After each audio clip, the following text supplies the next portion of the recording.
Da comunhão. Veja, irmãos, nós não podemos confundir o trabalho de células numa igreja como sendo apenas, ou como visando apenas a comunhão.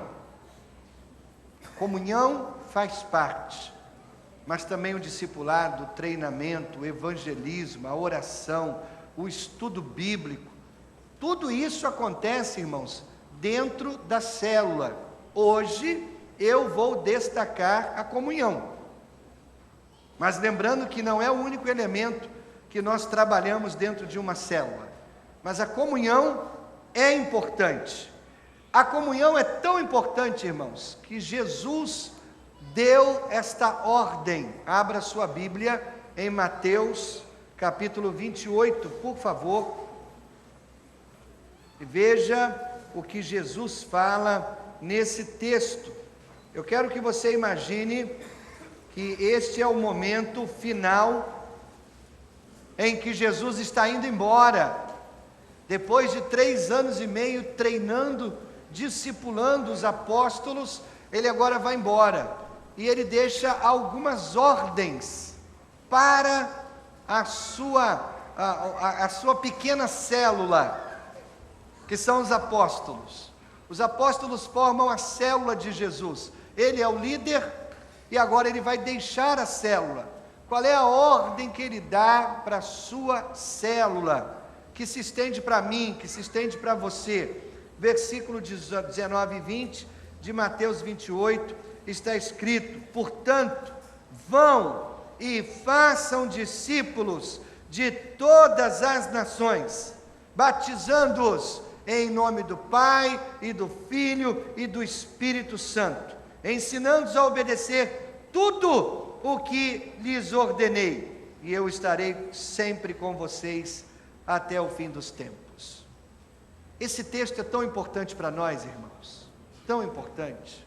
Há uma riqueza nesse texto que nós deveríamos estudá-lo constantemente, porque ele traz para nós a missão que a igreja precisa cumprir. E no meio de tantas coisas que Jesus diz que nós devemos fazer, ele diz que nós devemos batizar as pessoas.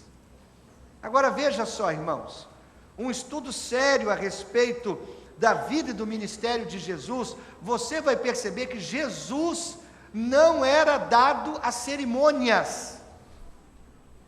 Ele não era um cerimonialista, não. Mas parece que no final, as suas últimas palavras, parece que ele escorrega, parece que ele vacila, e ele deixa para nós, numa primeira olhada, um ritual. Ele diz que nós devemos praticar o ritual do batismo. Será que realmente é disso que Jesus está falando?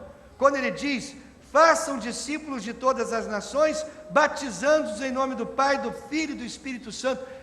Jesus está instituindo um ritual, uma cerimônia. Não, irmãos. Por trás da ordem de batizar pessoas, existe um princípio fundamental na vida de todo cristão. E o princípio é que nós devemos viver em comunhão com outros cristãos.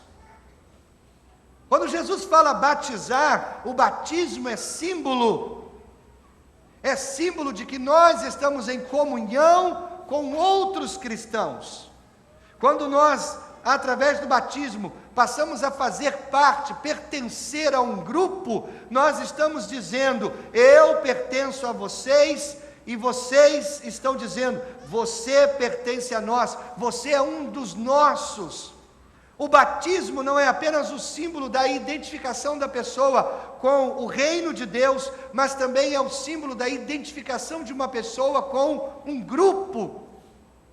Nós, os batistas, olhamos para o batismo com esta ênfase dupla. Hoje à noite nós vamos ver pessoas sendo sepultadas. Quando elas descerem as águas, é como se elas fossem sepultadas para o mundo, para as coisas do mundo, para essa ordem que nós chamamos mundo. E quando elas saem das águas, elas estão simbolicamente dizendo: ressuscitei para uma nova vida, agora uma vida em Cristo. Mas ao mesmo tempo, esse movimento de morrer e ressuscitar também simboliza que a pessoa passa a pertencer a um grupo. O batismo marca a sua entrada na comunhão com outras pessoas. Então a comunhão com outros cristãos é tão importante que Jesus deixou como sendo uma das suas últimas ordens à igreja. Ele diz: olha, vocês vão a todas as nações e façam discípulos, preguem o evangelho a todas as nações. Depois que essas pessoas crerem, tragam essas pessoas para a comunhão, batizando-as. Então veja, querido, não é final, não é terminal o passo de crer. Eu criei, eu recebi Jesus como meu Salvador. Você tem que dar um passo além. Você tem que dar o passo do pertencer. Eu pertenço a um grupo. Eu estou envolvido com um grupo. Eu estou caminhando com este grupo. Eu tenho comunhão com este grupo. Porque o Senhor não nos chamou apenas para crer, o Senhor nos chamou também para pertencer. Isto é comunhão. Então a comunhão é absolutamente importante, porque ela está no coração da missão da igreja. Preguem o evangelho, tragam as pessoas para viverem em comunhão, e depois façam com que essas pessoas guardem os meus mandamentos, vivam de acordo com aquilo que eu ensino. É fundamental, irmãos, a comunhão. É fundamental. Agora, qual é a função da comunhão? O que nós recebemos através da comunhão?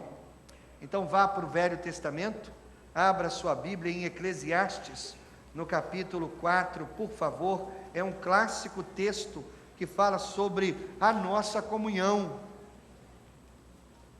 os benefícios da nossa comunhão.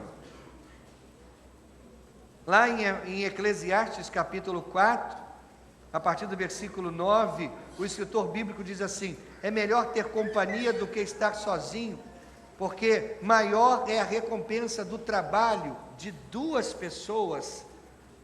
Se um cair, o amigo pode ajudá-lo a levantar-se, mas pobre do homem que cai, não tem quem o ajude a levantar-se.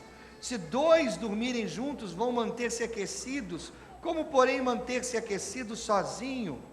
Um homem sozinho pode ser vencido, mas dois conseguem defender-se. Um cordão de 3 dobras não se rompe com facilidade. Desse texto, irmãos, eu extraio alguns benefícios da nossa comunhão.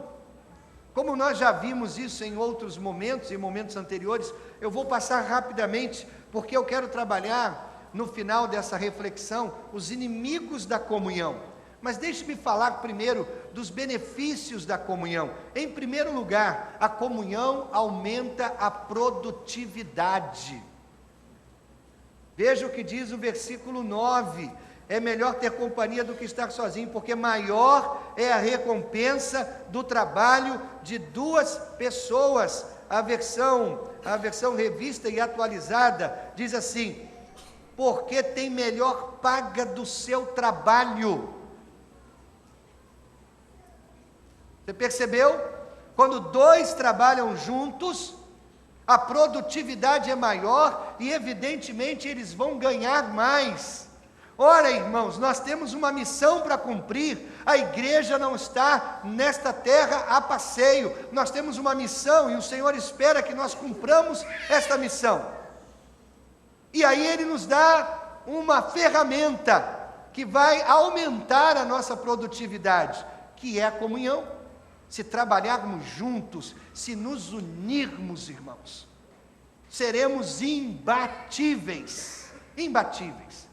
Quarta-feira eu precisei cumprir um compromisso, preguei lá em Conceição de Macabu, no aniversário de uma igreja, mas quarta-feira foi o dia em que as nossas células se reuniram na rua, e mostramos para a cidade a força que tem a nossa comunhão. As células fizeram suas pequenas reuniões nas esquinas, e depois todas se reuniram na praça e fizeram um louvor com uma pequena reflexão pelo pastor Mauro, e isso demonstra, irmãos, a força da nossa comunhão. Ou seja, quando nós estamos unidos, isso vai aumentar a nossa produtividade, nós vamos produzir mais, ou seja, nós vamos abençoar mais pessoas, nós vamos alcançar mais pessoas, nós vamos discipular mais, nós vamos pregar mais o Evangelho. Aumenta a produtividade, irmãos. Isso é um dos benefícios da comunhão. Outro benefício da comunhão é que fornece apoio mútuo. Olha o que diz o versículo 10, na nova versão internacional. Olha o que diz: se um cair, o amigo pode ajudá-lo a levantar-se. Não é difícil, irmãos, não é impossível que eu e você, em determinados momentos da vida, tropecemos e até venhamos a sofrer uma queda. Faz parte da dinâmica da vida, momentos em que nós tropeçamos e caímos. E aí o escritor diz assim: pobre do homem que cai e não tem quem o ajude a levantar-se. Pobre do homem que cai e não tem alguém que o ajude a levantar-se. Algumas semanas atrás eu fiz uma pesquisa sobre pessoas que morrem e não são lembradas. Morrem e ninguém procura, morrem e ninguém vai atrás. Há alguns casos espantosos de pessoas que morreram em casa e permaneceram ali por anos, sozinhas, mortas, sem que ninguém desse sequer falta dela. Aí essa pessoa se encaixa justamente nessa segunda parte do versículo 10, pobre do homem que cai, não tem quem o ajude a levantar-se. Irmãos, nós precisamos de apoio mútuo. Eu apoio você, você me apoia.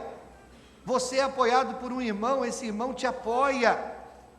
Porque nós vivemos num mundo de dificuldades, de lutas, de problemas, de doenças, de tragédias, e a gente precisa se unir e viver em comunhão, justamente, irmãos, para oferecer apoio mútuo.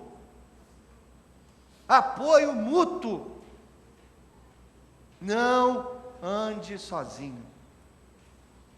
Você não precisa estar sozinho.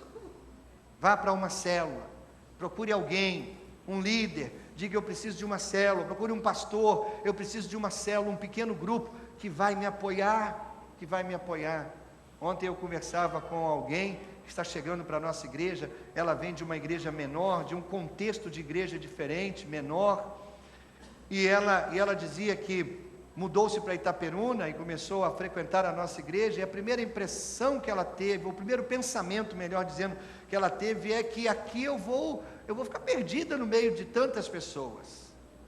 Mas rapidamente ela se ligou a uma célula, e rapidamente essa célula se tornou o seu pequeno grupo de amigos, que ajuda a ela e seu marido e a sua família, né, a encontrar e fazer outras conexões com outras pessoas. E ela agora está cooperando com o trabalho de adolescentes da nossa igreja. Tão rápido. Por quê, irmãos? Porque há um caminho na nossa igreja para se viver em comunhão. A nossa igreja é grande e pequena ao mesmo tempo. ela é grande no seu número de membros, mas ela é pequena quando ela incrementa e trabalha em células, porque nós podemos ter comunhão uns com os outros na célula e assim receber apoio mútuo, né, quando nós precisamos. Isso é um benefício da comunhão. Outro benefício da comunhão é o acalento para a alma. O acalento para a alma. Nós temos os problemas da vida, temos as dificuldades da vida, não é? O versículo 11 diz: se dois dormirem juntos, vão manter-se aquecidos. Como, porém, manter-se aquecidos sozinho? Não é tão bom quando a gente chega num ambiente como esse aqui, e há um contágio de fé, há um contágio de encorajamento. Nosso coração pode se esfriar, nosso coração pode perder o calor e a chama da paixão por Jesus, da paixão pelo reino. Mas, queridos, se nós tivermos o apoio dos nossos irmãos, vivermos em comunhão com os nossos irmãos, nós teremos o nosso coração aquecido, a nossa fé aquecida. É como a brasinha que se mantém no meio da fogueira. Enquanto ela está no meio da fogueira, ela está incendiada, ela está pegando fogo. Aqueles que se afastam da comunhão, é como a brasinha retirada do meio da fogueira. Ela pode até se manter acesa por um tempo, mas ela vai perdendo calor até apagar de vez. Esse mundo é um mundo frio, gelado, mas quando nós estamos unidos, irmãos, quando nós estamos juntos, isso aquece o nosso coração, aquece a nossa alma. E finalmente, o último benefício da comunhão dentro desse texto é força para lutar. O versículo 12 diz assim: um homem sozinho pode ser vencido, mas dois conseguem defender-se. Sozinho ele é vencido, mas dois conseguem defender-se. Força para lutar é o que eu preciso, é o que você precisa, porque nós temos as nossas lutas e dificuldades, mas quando estamos juntos, nós fortalecemos o outro para continuar lutando. Deixa eu terminar essa reflexão, querido, falando dos inimigos da comunhão. Eu identifico alguns inimigos. Em primeiro lugar, um grande inimigo da comunhão é a zona de conforto. Nossa zona de conforto. Nós construímos, irmãos, o nosso espaço, nós construímos o nosso quadrado e queremos viver naquela filosofia recente que diz assim: cada um no seu quadrado. Isso não é bíblico, não é?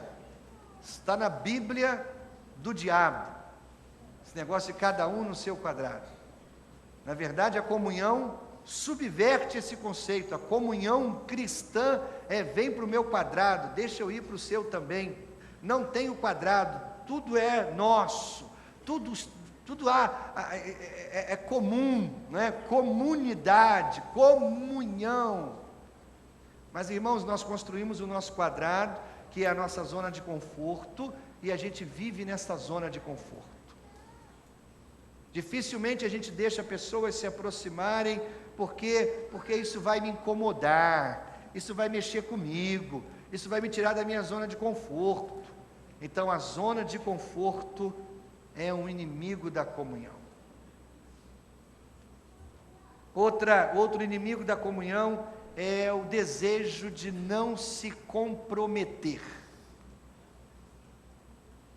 Me comprometer com você, me comprometer com os seus problemas, me comprometer com as suas lutas, me comprometer de ajudar você quando você estiver sofrendo, me comprometer de ajudar, de ouvir você quando você precisar desabafar, me comprometer de chorar com você quando você estiver chorando, me comprometer de celebrar quando você estiver celebrando.